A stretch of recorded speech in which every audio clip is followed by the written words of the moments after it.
ससुररिया तो पहुँच गई है। अब लगा हो कि रात की व्यवस्था करके पड़ता। जैसे जैसे रात हो वैसे वैसे आँखिया के रोशनियों कम हो रहा। अब तो रात अंधियो हो गला। अब तो भगवाने भरोसे ही हो, इज्जत किसी बचैया भगवान। अब तो खैर ससुरिया पहुँच गई हो। अबे माई लगो कि जीजा जी आ गए। प्रणाम जीजा जी। जुग जुग जी हो साली, जीजे के जूता सी हो साली। प्रणाम माँ। अरे हाजी मैया के प्रणाम करा लो कि बकरिया के? आजी वो गोरा लगवाई मम्मी के गोरा जैसे। तोरा पता नहीं चलो? चलो बैठो, नाश्ता पानी लेके आ रही है। ए साली नाश्ता पानी की करबो? अब जारी दिशा मैदान हो वही हो। हाँ जीजा जी, अब का है लेटरिंग में बगल में जाऊँ ना कर ले। अच्छा लावा लोटवा। हाँ ले हो। लेटरिंगवा के सीटवा बड़ी गरम लग रहा जी, जरी टोक देखियो। अरे अरे ए जीजा जी, ये तू के कर हो? चूल्हे का हक जल हो जी। अरे अरे अरे बहन कोटा तू एने आ, तोरा हम बता दे हियो कि हमरा तंधिया हो लो, कुछ जाना ना हो। इज्जत बचाओ रे बहन डरवा। आइलो जीजा जी, निकलियो खानवा। देखो बोरवा बिछावली अंगनवा में बैठो आके होई जे। अरे बहन डरवा हमरा लेके चले ना। आई रे छोटुआ, तू जीजा जी के धर के काहे लेके आ रही है? अजी की कहियो जी, भर रास्ते लूंगे फटे के हाल लियो, अब थक गलियो। अच्छा ठीक है बैठो, ये हलाला खानवा खाऊं। लावा ना हंसो दिए। आई मैं बकरिया तो थरिया में मुतले को तोरा नहीं जाना रहा लोग जीजा जी। आय भगवान खैर करो, लोगो हो कि आज बेइज्जती होइए जाता। नहीं रे कोई दिमाग लगावई। अच्छा बताओ तो जीजा कैसे इज्जत कर जाले? साला यही जे है सरहो जई जे है सरहो यही जे है। हैं जीजा कैसे इज्जत कर जाले? भगा एकरा। आगे बेटी ई थरियावा हटा दे, मेहमान के दोसर खाना ले आके दे दोसर थरिया में। हाँ जीजा जी लखा। आगे बेटी मेहमान के तू ऐसी लेके दे देनी, खिया न डलनी है काहे गे? हाँ गे मैया तू ही दे रही। तोरा के लग रहलो फिर बकरिया मूत रहलो। रुक रुक अभी। हेलो आई माई रे माई, निर्बंध दामाद हमरा मार दिलै। आई मैं मानी की गइलो जी। आई माई गे माई, तो मैया के मार देलो जी। तू बात के डर लो ओहे हो गली। आई पप्पा अजी नहीं जी, हमने नहीं लली, हमरा लगली बकरिया है तो धो देली दो चार थापर।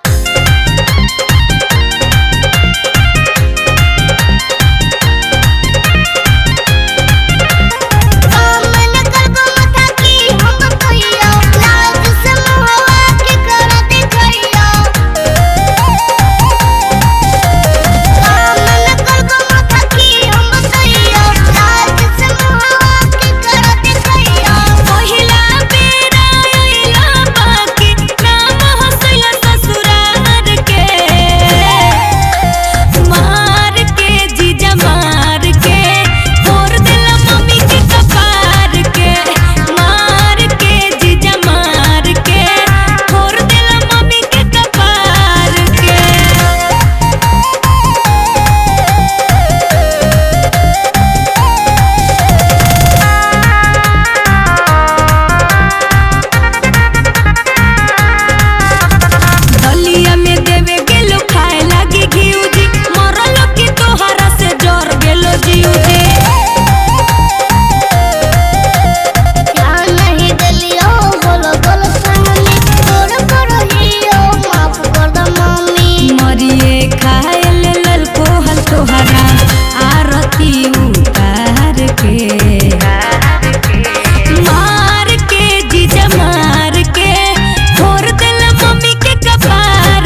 अरे छोड़ा, ढेर दिन मिलना हो गए, मिले ले नहीं है मिकी।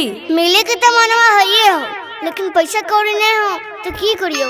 अरे तो पैसा नहीं हो तो हम की करियो, तोरा मिले ले आना हो तो आना हो हर हाल में। अच्छा ठीक हो, हम कुछ उपाय करियो। का रे अंश, ढेर देरी से बतिया रही है, केकरा से बतिया रही है रे? अरे के कहियो, हमार गर्लफ्रेंडवा मिले ला बुलल कर हो, और हमरा पास गाड़ी नहीं हो। ए उज्जवल, तू अपने वाला गाड़ी लेना चल। ठीक हो भाई, हम ले लेबो, लेकिन पेट्रोल ओकरा में नहीं हो, डलावे पड़तो। अच्छा ठीक हो, हम डलवा लो। पेट्रोलवा डला ले भाई, नहीं तो फिर खत्म हो तो फिर दिक्कत हो तो। आगे चल ना, आगे डलवा लो। हाँ ले ले ले ले, देखिए हो गए ने बंद कर रही जखने डलावे तो सुननी नहीं।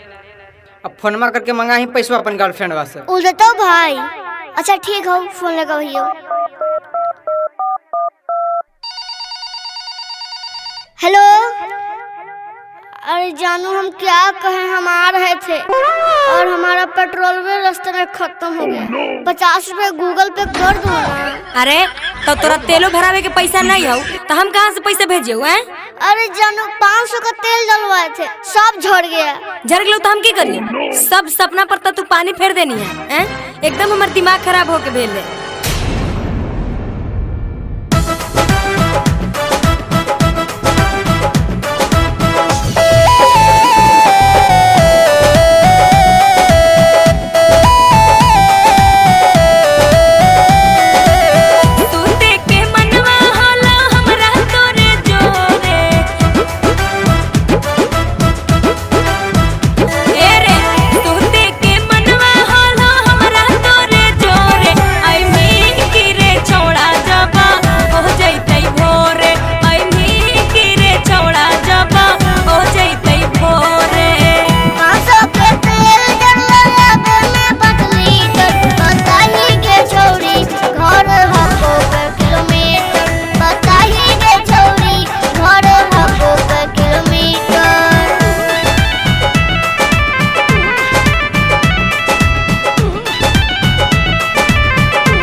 बना के छौड़ा कर देनी झमेल रे, बड़ी मन करो हको खेले के खेल रे।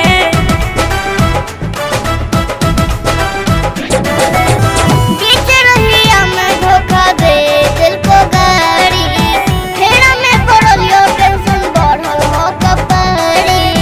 पीयूष अंश लगो हो कि तू चीटर, पता ही के छोड़ी घर हको के किलोमीटर, पता ही के छोड़ी घर हको के किलोमीटर।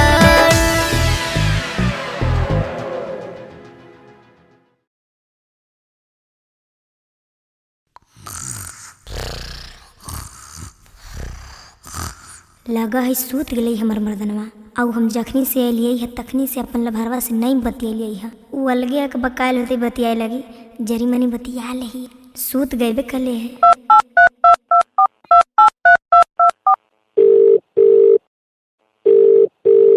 हेलो, कैसन ही रे? अरे मर्दानवा हमर बगले में सुतल है, तनी धीरे धीरे बोली है। आएंगे तो गेना जे ससुररिया हमरा तनी कोई याद वाद नहीं आबो होगे। अरे याद नहीं आबो है, याद डालिए तब न फोन के लिए हुआ। जखनी से जगले हलो अभी सुतल हुआ तो सोच लियो कि फ़ोन कर लियो तो फ़ोन कर लियो हा। अच्छा ठीक हो, अब रखो ही हो, नहीं तो जगता हूँ तब पहले दिन ही घर में महाभारत हो जी। तो अबे तू रतिया में केकरा से बतिया हुई है? अजी कहाँ के करो से बतिया ही है? तू सपना रहलो की? तू का सोच रही? हम सोच गलिए सब तो ड्रामा देख रही। रुक, अभी हम अपन मैया के बुला रही हो, अभी तो ड्रामा खत्म कर रही हो। गे मैया, मैया, अगे मैया, आय अगे केने गई गे? अरे की होलो बेटा, काहे रतिया में चिल्ला रहा रे? देख कर लीला, हम एकरा तोरे ना रहबो। की होलो रे, की होलो? लड़की निमन नहीं मिल लो की? ना मैया, ई ठीक ना हो, ई लड़की 2 नंबर है। हे देखा, हमारा बारे में उल्टा पुल्टा नहीं बोला। देखिए के ना शादी कर ले हो कि बिन देख ले शादी कर लो। अच्छा बेटा ये बताओ। हाँ बोल मैया। Music by Tinku Tufan.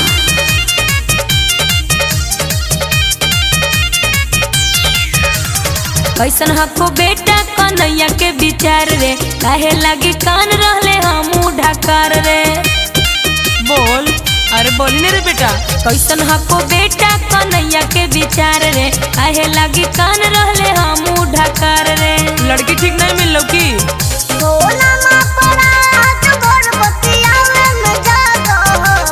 आय की बोली?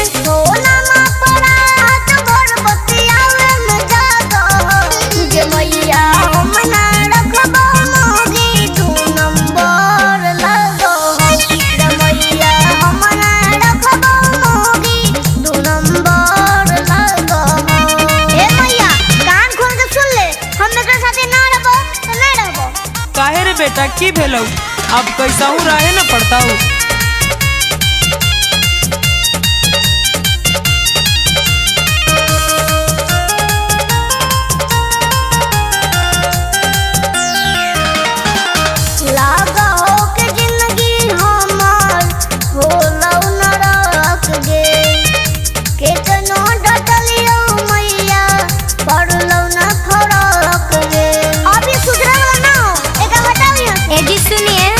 जिससे बतियाती हूँ बचपन का फ्रेंड है, कैसे समझाऊं अनपढ़ गवार हस्बैंड है।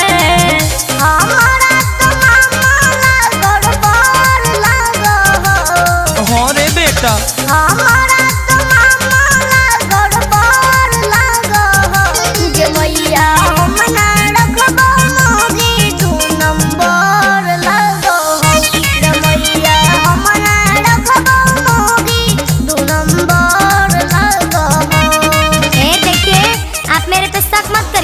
मेरे गांव का बहुत अच्छा को फ्रेंड है, हम उसी से बात कर रहे थे। उसके घर में कुछ प्रॉब्लम था, समझे? तू 2 नंबर है, 5 नंबर है, 15 नंबर है, तो साथ नहीं रहेंगे।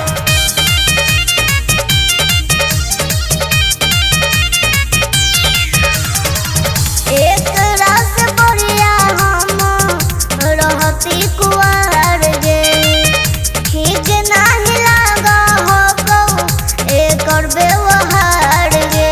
मैया हमरा गलत के साथ फंसा दे। अरे तो हमरा काहे बोलो? मैं भी इस घर से हो गई हूँ परेशान जी, जैसा सोच रहे हैं वैसा नहीं है खानदान जी।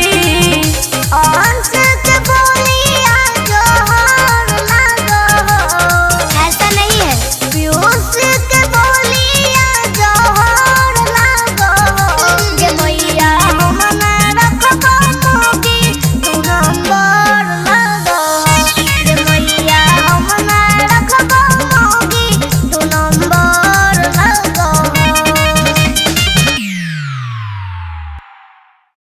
को बेटा कन्हैया के विचार रे, काहे लागी कान रहले हम ढाकार रे। लड़की ठीक नहीं मिल लो की?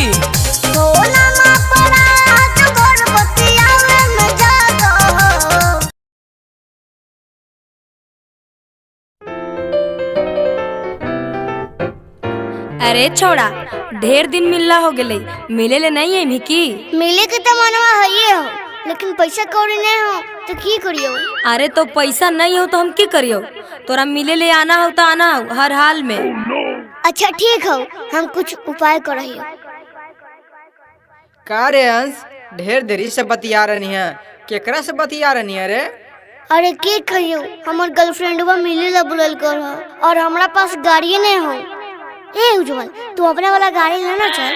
ठीक हो भाई, हम ले लेबो, लेकिन पेट्रोल ओकरा में नहीं हो, डलावे पड़तो। अच्छा ठीक हो, हम डलवा दो। पेट्रोलवा डला ले भाई, नहीं तो फिर खत्म हो तो फिर दिक्कत हो तो। आगे चल ना, आगे डलवा दो। हाँ ले ले ले ले देखी हो गए ने बंद कर रही जखने डलावे तो सुनही नहीं। अब फोनमा करके मंगा ही पैसा अपन गर्लफ्रेंड वास्ते। उधर भाई। अच्छा ठीक हो, फोन लगा भैया। हेलो। अरे जानू हम क्या कहें, हम आ रहे थे और हमारा पेट्रोल भी रास्ते में खत्म हो गया। 50 रुपए गूगल पे कर दो ना। अरे तो तोरा तेलो भरावे के पैसा नहीं हो तो हम कहाँ से पैसे भेजियो हैं? अरे जानू 500 का तेल डलवाए थे, सब झड़ गया। झड़ गलो तो हम की करिए? सब सपना पर तो तू पानी फेर देनी है। एकदम हमार दिमाग खराब होके भेल ले।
ससुररिया तो पहुँच गई हो।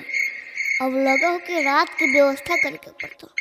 जैसे जैसे रात हो वैसे वैसे आँखिया के रोशनियों कम हो रहा। अब तो रात ऊँधियो हो गला।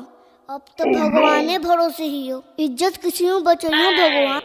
अब तो खैर ससुरिया पहुँच गई हो। अबे माई लगो कि जीजा जी आ गेल। प्रणाम जीजा जी। जुग जुग जी हो साली, जीजे के जूता सी हो साली। प्रणाम माँ।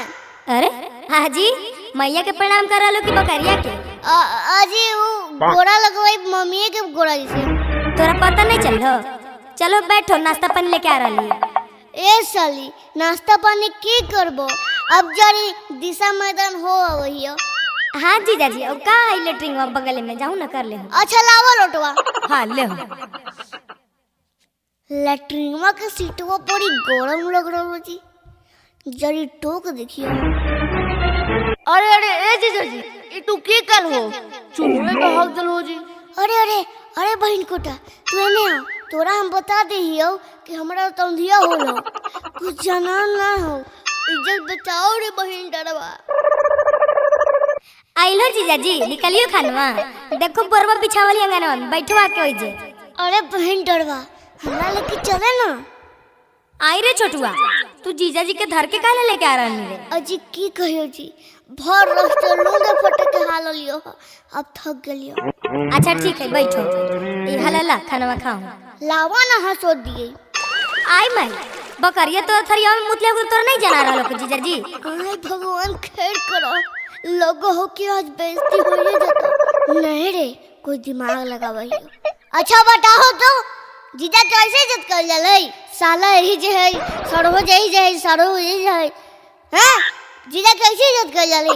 भगा एकरा। आगे बेटी ई थरियावा हटा दे, मेहमान के दोसर खाना ले आके दई दोसर थरिया में। हां जीजा जी लखा। आगे बेटी मेहमान के तू ऐसी लेके दे देनी, खिया न डलनी है काहे गे? हां गे मैया तू ही दे रही। तोरा के लग रहलो फिर बकरिया मूत रहलो।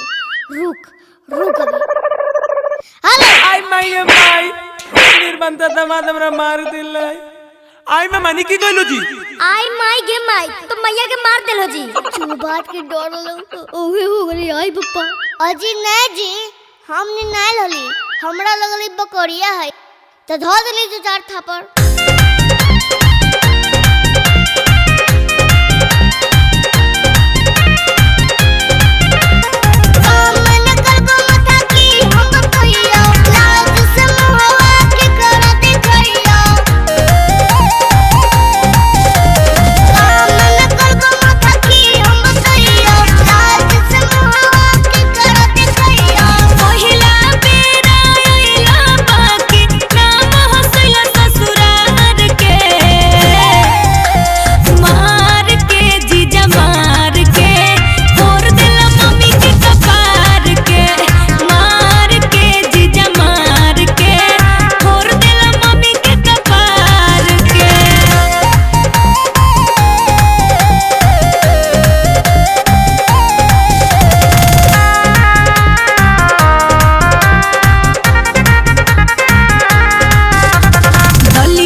लगा है सूत गई हमर मर्दनवा, और हम जखनी से अलिये है तखनी से अपन लभरवा से नहीं बतियलिये है। उ अलगे के बकायल होते बतियाए लगी, जरी मनी बतिया लही, सूत गए कले है।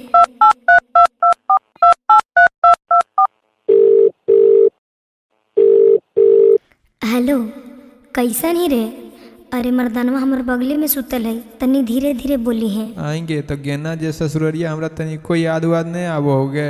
अरे याद नहीं आबो है, याद डालिए तब न फोन के लिए हुआ। जखनी से जगले हलो, अभी सुतल हुआ तो सोच लियो कि फोन कर लियो तो फोन के लिए हुआ। अच्छा ठीक हो, अब रखो हियो, नहीं तो जगता हूँ तब पहले दिन ही घर में महाभारत हो जीतो। अबे तू रतिया में केकरा से बतिया हुई गे? अजी कहाँ के करो से बतिया ही है? तू सपना रहलो की? तू का सोच रही? हम सोच गलिए सब तो ड्रामा देख रही। रोक, अभी हम अपन मैया के बुला रही हो, अभी तो ड्रामा खत्म कर रही हो। गे मैया, मैया, अगे मैया, अगे केने गई गे? अरे की बोलो बेटा, काहे रतिया में चिल्ला रहा रे? देख कर लीला, हम एकरा तोरे ना रहबो। की बोलो रे, की बोलो? लड़की निमन नहीं मिल लो की? ना मैया, ई ठीक ना हो, ई लड़की 2 नंबर है। हे देखा, हमारा बारे में उल्टा पुल्टा नहीं बोला। देखिए के ना शादी कर हो कि बिन देखले शादी कर हो। अच्छा बेटा ये बताओ। हाँ बोल मैया। म्यूजिक बाय टिंकू तूफान।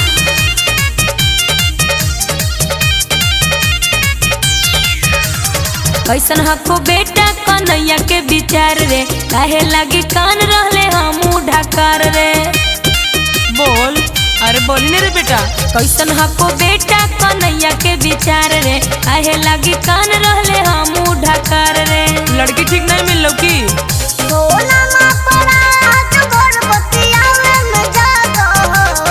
आई की बोली?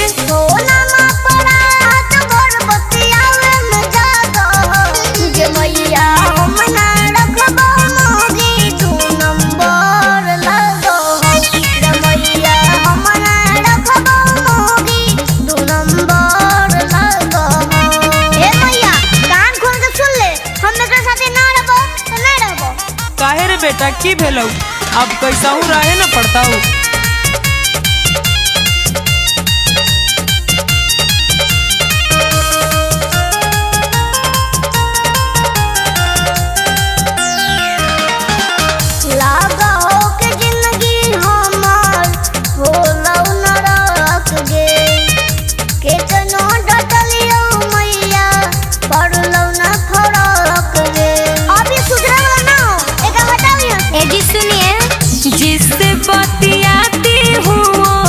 बचपन का फ्रेंड है, कैसे समझाऊं अनपढ़ गवार हसबैंड है। हमारा तो मामला गड़बड़ लगो। हाँ रे बेटा, हमारा तो मामला गड़बड़ लगो। जे मैया हम ना रखबो मोगी 2 नंबर लगो। जे मैया हम ना रखबो मोगी 2 नंबर लगो। ए देखिए, आप मेरे पे शक मत करिए। मेरे गांव का बहुत अच्छा एगो फ्रेंड है, हम उसी से बात कर रहे थे। उसके घर में कुछ प्रॉब्लम था, समझे? तू 2 नंबर है, 5 नंबर है, 15 नंबर है, तो साथ नहीं रहेंगे।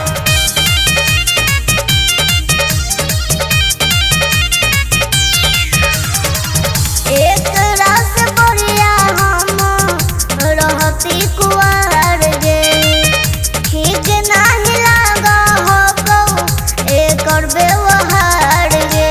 मैया हमरा गलत के साथ फंसा दे। अरे तो हमरा काहे बोलो?